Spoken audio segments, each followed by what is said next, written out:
Good evening to you, snooker fans. Welcome to our World Championship review episode of the 15 Red podcast.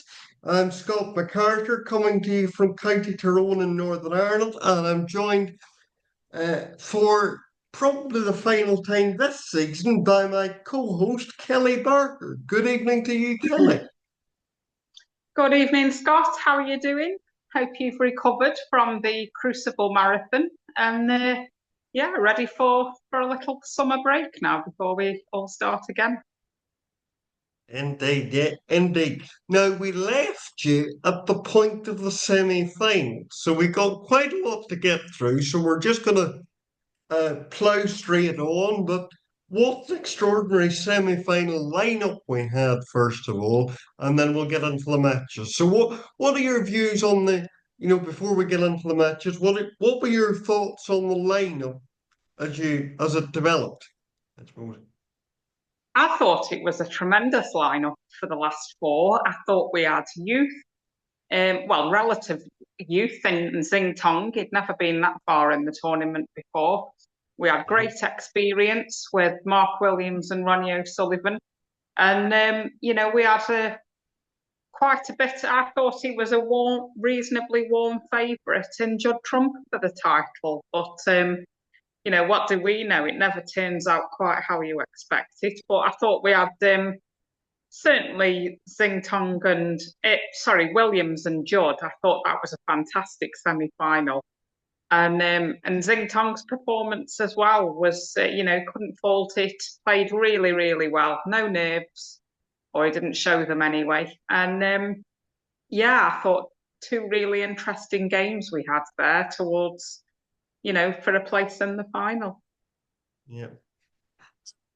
Yes, to be perfectly honest, I think look, we were all guilty of this. We were all sort of thinking, well, O'Sullivan, the part of you would think would O'Sullivan overpower Tong, but then on the form of the tournament, you would say Tong was actually a pretty warm favourite there, as it turned out, of course. But Williams and Trump, I think, was always going to provide, in my view at least, the more compelling viewing, and that's how it turned out, I think. Yes, I mean, I thought Xingtong and Ronnie, they played out of 4-all in the first session of that game, and I thought both of them played pretty well. I think the big moment in that match was that evening when Ronnie changed his tip and his ferrule and just didn't have the time to bed in that and practice with it before he was straight back on the next morning. Xingtong won that session 8-0 and eventually ran out as a 17-7 winner with a session to spare. Zhao played extremely well, but Ronnie, he didn't offer anything after changing the tip and the ferrule. Like I say, Xingtong played really well, 2 centuries and 580s in the match. And, winning with a session to spare gave himself the whole of Saturday off to bring himself back down to earth, I suppose, ready for the final on Sunday. So, as much as Ronnie was a bit of a letdown with his cue in the end, Xingtong he was fantastic, really. I couldn't say much more about him. Maybe he didn't quite have the test that a normal Ronnie would have put to him, but his game was really, really good, and he looked strong. And at that point, we knew he was going to be playing Mark Williams or Judd in the final. And I could see him giving either of them a good game because he'd cut through from first round of qualifying, really. He'd cut through the draw like a knife through butter. And nobody had, I mean, his biggest tests actually came in the qualifying. Elliot Slezzer ran Yes. into Elliot Slezzer ran into 10-8, I think. And even earlier on than that, Long Ziwang, he took him to 10-8 as well in a match that I remember he had to play well in that game. Long played very well and could count himself unlucky that he didn't get an easier draw because I think he could have gone a lot further. But it was an amazing story for Zhao coming back from the ban all the way from the first round of qualifying, and incredibly, he was in the world final to play Yeah. Mark Williams or Judd Trump. So we move on to that semi-final, and as we know now, Mark Williams beat Judd 17-14. This was Yeah. a tremendously high standard, wasn't it, Scott, from the start, Oh, but especially tremendous. those. It was wonderful stuff. Absolutely. I thought both played very, very well. What I would say was maybe Trump dipped slightly on the final day, but it was only due to the pressure that Williams put him under. Mark led 13-11 after the third session and ran out a 17-14 winner with a 1-2-3 to finish it off with, to become the oldest ever Crucible finalist at 50. Just seems incredible, really, doesn't it?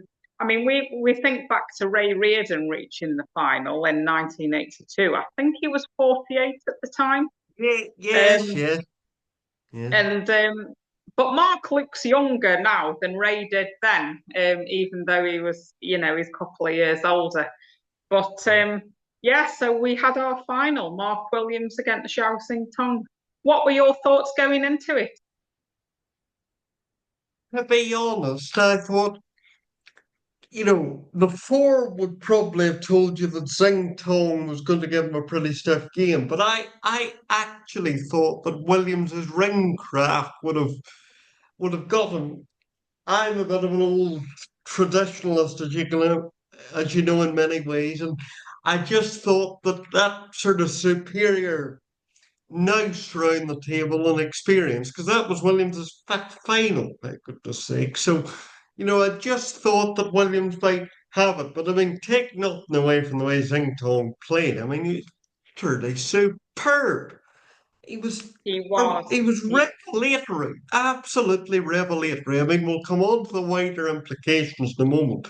But as per the actual play on the table, it's got to be, maybe it wasn't quite sort of Judd Trump in 2019 in terms of standard, but I mean it was just sort of it was dominating, just extraordinary that he seemingly felt no pressure almost. It was amazing. Biggest match of his young life, and it was like the old adage goes, "Play like it means nothing when it means everything." And just going through the final, Zhao led 7-1 after that first session, so the result was never really in doubt then. But Williams was no doubt a bit drained from a succession of tough matches. The 13-12 against John Higgins must have taken something out of him. Then the Of match course it with did. Judd, when the match with Judd went, nearly all the way. And he was straight, that was the Saturday night finish as well. So he was straight back on Sunday for the final. Whereas Xingtong had the whole day off because he'd beaten Ronnie with a session to spare. So, that was unfortunate for Mark, and maybe age caught up a little bit. As much as whatever you think, age makes a difference in snooker. But there's no doubt that, Xingtong is a young man and he had the day off. Whereas Mark came through the wars really in his last couple of matches and didn't have as much time off. No. But anyway, Zhao then led 17-8 after the third session, needing just one more. But Mark, now only playing for pride, rattled off 4 brilliant frames to take it to the last mid-session interval. They were 4 of the most electric frames of the tournament, I thought, Scott. We never really thought he was going to come all the way back and win the match, but dear me, those first 4 frames of that evening session on Monday night was something special. I mean, you could see it just on the TV coverage, the reception Mark got, probably because he was so far behind and people wanted to see a bit of a comeback, which eventually, transpired to some extent. But I mean, the reception he got was absolutely extraordinary. I mean, it's wonderful what the Crucible can do. I mean, we don't want to go into the whole should it stay, should it leave it, but I'm just going to say this now. That reception for Mark Williams is one of the reasons why it shouldn't leave. There, I've said we got to the podcast. That's my usage for the rest of the episode. But I mean, that's one of the reasons why it shouldn't leave. That was just extraordinary, that reception that Well, Mark got. well, you won't get any arguments from me on that one, Scott. But yeah, the crowd were very much on Mark's side. I think they just, love to see the legend playing. And once he was so far behind, they were even more on his side then. And the cheering was some of the loudest I've heard at the Crucible. Not in a rowdy, louty way, but it was just so lovely. Everybody was on their feet and welcoming the players, especially Mark. Xintong had his share in the crowd as well. It wasn't that they were against him. It was just that No, no. you know, Mark was well behind, and when he thrilled us all with those first four frames of the night. But anyway, he they went off to the interval, and afterwards, inevitably, Zhao did get the frame he needed to win the title and become the first Asian world champion. And break of 87 got him over the line. Yeah. A wonderful night for him, and could be very important for Chinese snooker going forward. This has been 20 odd years in the making since Ding made the breakthrough onto the tour. And, he's been the inspiration for all these young Chinese coming through. And, now we've finally got a Chinese world champion. I think it's wonderful for the future. And, exciting times to come, I think. Oh, definitely, definitely. I mean, let's be clear. There's the story is complicated to say the least, but in terms of play on the table, you can't take it away from Zhao Xintong. I mean, 12 centuries in the qualifiers, for goodness sake. I mean, he was sixth favourite in the betting before a ball was struck, and everybody thought, you know, when people were saying in the qualifiers that he could win it, people were saying, well, not win it, but there he's gone and won it. Only the third qualifier to have won it after the late Terry Griffiths in 1979 and Sean Murphy in 2005. And the third consecutive first time winner in a row. I'll ask you this trivia question to see if you know it. When was the last time that happened? Three first time winners in a row. Well, I believe, oh, was it the early 80s or 79? Was it Griffiths, Thorburn, and Davis, or has it Yeah, happened since then? no, it has happened since actually. Oh, oh, now we're, oh dear.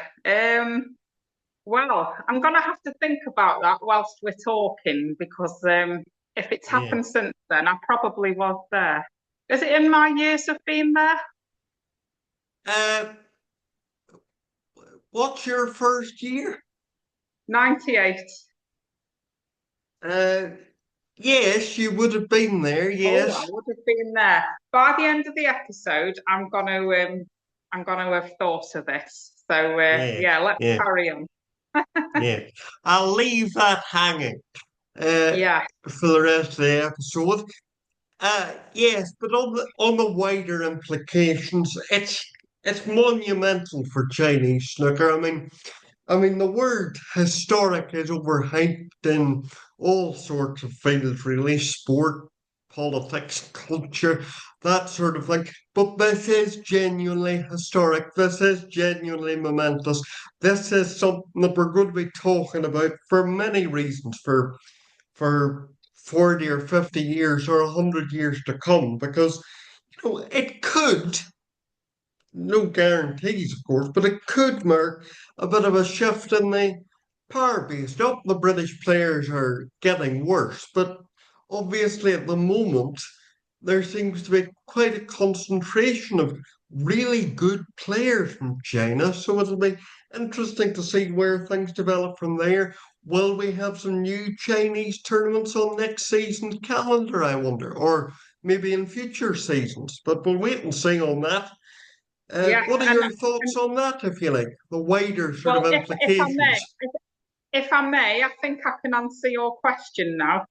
Was it Yes, 2000? Was it 2000, 01 and 02? correct. Yay! Yes. Uh, wow. I mean, it doesn't. It just shows, though, doesn't it? It doesn't happen very often. So to Yeah, get three new winners. I thought if we were ever going to have three new winners in a row, I did think Mark Allen would be in there as one of them. But maybe yes, we'll get four in a row next year. Who knows? yeah. That would break the record in that regard. But as I say, what are your feelings on the sort of wider implications of a Chinese world champion and the direction of the sport, if you like? Well, I think it can only be a positive. The game's been growing and growing over there for, like we say, 20 odd years since Ding burst on the scene. They've more Chinese have come into the game over the certainly the last few years. I mean, we had 10 at the start of the Crucible this year, which was, unprecedented, really. And Yeah, they're all very good quality as well. You can only see, their academies growing and the amount of players they produce. So yeah, it's fantastic times for them. And I saw online that Zhao was flown home to a hero's welcome at the airport. Um, they really do. They do love their sporting heroes, and snooker is a national game over there. yeah, Apparently, over 150 million were watching the action on Monday, hoping for him to win. So yeah, who knows where things are going to go from here. I think did they have five ranking tournaments over there last season? I'd like us to get the China Open back in Beijing because I always thought that was a really good event. yeah. But it disappeared off the calendar after COVID, so we've never seen that one back. That would be nice to get back. But Yeah, yeah, lots of tournaments over there, and as long as they're all televised one way or another, I'll be quite happy. yes. Yeah, I mean, it's been, I mean, there have been players from Asia before Ding, of course, but Ding was the real trailblazer. Do you think it might inspire Ding in some senses to get, I'll show these youngsters that I'm still the best player sort of thing next season? Well, in all honesty, it's hard to see him getting better than he already is. And he did have a good season last season. He won the international championship and he climbed back up the rankings. I think in the rankings, he's still number one Chinese player. Um, but maybe it'll be a healthy, friendly rivalry, hopefully, that they can all sort of spur each other on with lots of players, lots of events, and lots to play for because I think they're all great players in their own way. But now they're really coming to the top, and whether Ding does go on and do better again or not, he should be very, very proud of what he's created over there because Yes. with it, without him, I don't think we'd have what we've got now. No, and I mean, he is a tremendous player to watch. You know, Xintong, very similar to Ding in many ways, in terms of the sort of stylish way of break building. Ding slightly more precise, maybe, but Xintong certainly, you know, very aesthetically pleasing, like Ding, but obviously in a slightly different way, I think. Yes, yeah, two different players, but I think they're from from the same mould, really. If anything, I think Xintong is a bit more natural player than Ding is, and Ding doesn't lack in the natural ability department. Yeah, Like I say, I'm already looking forward to next season, and I believe the first biggie of the season is going to be Shanghai sometime in July. So we await the calendar, and I'm sure both of those players will be in that tournament. I think yeah, Si Jiahui got a lot to offer as well. I think he's fallen away a little tiny bit compared to what he was when he got to the semis at Sheffield. And yeah. also, Wu Yiza is climbing the ranks as well. He's great to watch. So, with all these young Chinese coming through, Ding is still the man over there. Okay, he's been beaten to the world title by a fellow countryman, but I'm sure he's delighted that all that he's built, that what he started building 20 odd years ago has Yeah. all come to bits now, and the amount of people playing snooker over there, the amount of snooker clubs, it's fantastic. And there is talk that snooker isn't even the main cue sport anymore. They seem to be all in for this Chinese 8-ball pool, which seems very popular now. But snooker still got its place, I think, and maybe snooker will overtake the pool again now they've got a world champion. Yes. Yes. Well, we'll have to wait and see on that. Just one slight bit of sort of tour housekeeping. I mean, we don't want to delve into this debate over sort of ranking points and, whether Zhao should keep them, because I think we're agreed that he should keep them. And eventually, the WST did come to a proper decision there, even if it was badly articulated. So I think we're both agreed on that. But just to say that Dylan Emery did get the card that Zhao Xintong would have had. Maybe you can explain that slightly better than I can, but that's more or less the gist of it, I think. Yes, so Zhao Xintong won the Q Tour last season and blew the field away.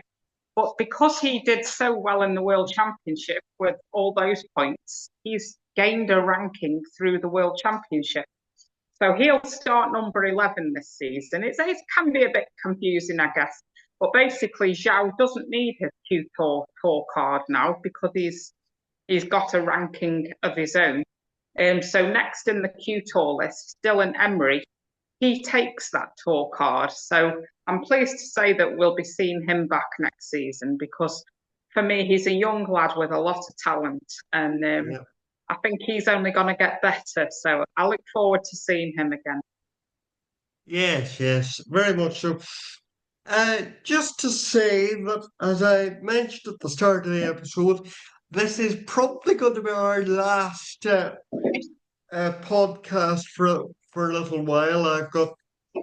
I've actually got a family wedding in early July, so rehearsals for that and so on will tie me up for a few weeks and various things. And I'm sure Kelly will want a bit of a break after Sheffield as well. So once we get the new calendar out, we'll work something out between the two of us and then we'll let you know as to when we're coming back. But we will be back, sometime just after the start of next season. But I have to say, we're very grateful to all the listeners that we've had, and they've commented on the videos and so on. We've been very heartened by it. I know Kelly has met a few of our a few listeners along the way, and hopefully, if I get to a few tournaments in the next couple of seasons, maybe I can meet a few of you as well. So thank you very much for all your support. And my last word of thanks must go to the legendary Kelly herself. Thank you so much, Kelly, for helping me out and for providing such wonderful insights. I'm very grateful to you. So thank you very much indeed. Well, thank you too, Scott. I've really enjoyed these half-hour podcasts we do most weeks, and yeah, I had a couple more people come up to me in Sheffield say they enjoyed what we do. So yeah, hopefully we'll have our end of season break now and be back in the summer sometime when the new calendar's out. We'll know we can plan ahead. Yes. So for now, everyone, I will say thank you very much indeed, and we'll see you, God willing, sometime in the not too distant future. Bye for now, everyone. Bye.